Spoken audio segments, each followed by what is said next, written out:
जहिया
सब उपस्थित है।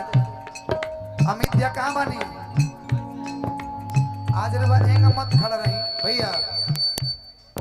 हेलो वादा कर तानी कबो तोहके न धोखे दे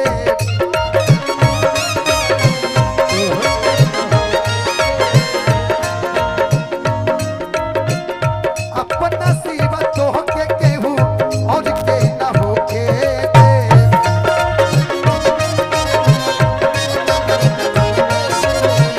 वादा कर तानी कबो तोहके न धोखे अपना सिवा तोहके केहू और के न होके दे। और विजय भैया हमसे मिले अइबो नहीं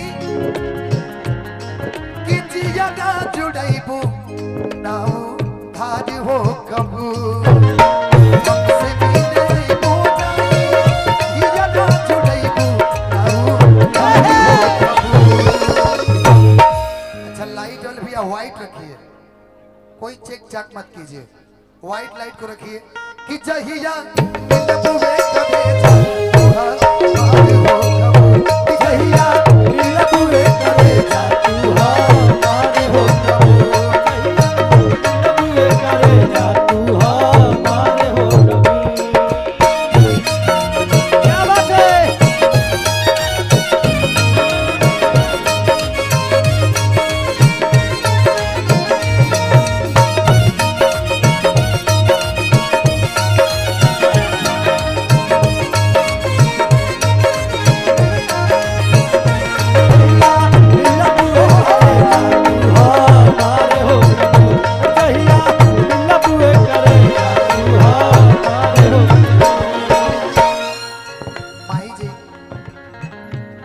आपका मनीषा सॉरी हम कंफ्यूज हो जाते हैं।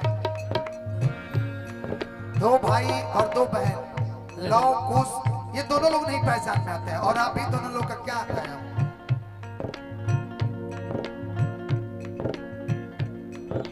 लड़कियां कहता सुन तोहरा बिना जान हमार जियल मुश्किल बा